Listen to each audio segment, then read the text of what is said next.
As a bill that would dismantle diversity, equity, and inclusion programs at Florida's public colleges and universities winds its way through the legislature, opponents to the bill are speaking out to News4Jax about what they fear the bill will do to the culture on college campuses. The governor's office says this bill is needed to push back on liberal tactics that suppress free thought in the name of identity politics.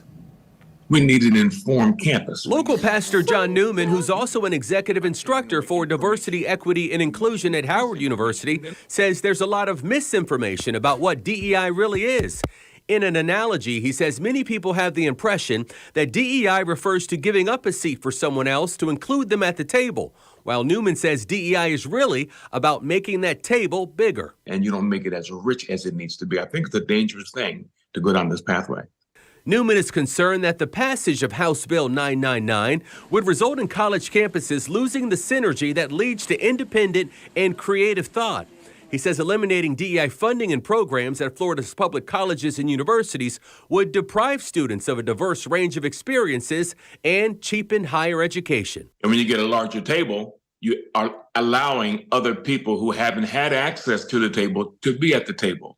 So you cannot have diversity, equity, and inclusion and have exclusion. Is oxymoronic. In the original bill, authored by Representative Alex Andrade of Pensacola, it reads in part, universities and colleges may not expend any state or federal funds to promote, support, or maintain any programs or campus activities that promote concepts listed in the 2022 law known as the Stop Woke Act, or advocate for DEI or promote or engage in social activism. The bill also authorizes state universities to initiate post-tenure reviews at any time for cause for employees and prohibits schools from using statements for or against certain viewpoints related to DEI as part of any hiring or promotion process. House Bill 999 does away with DEI administrators who proponents say have used diversity, equity, and inclusion to shut down speech they don't agree with and inject arguments for discrimination in the name of equity. But critics of the bill, like local pastor Christopher McKee, says House Bill 999 threatens to silence speech, questioning whether Florida is what many have called a free state. The question becomes freedom for whom?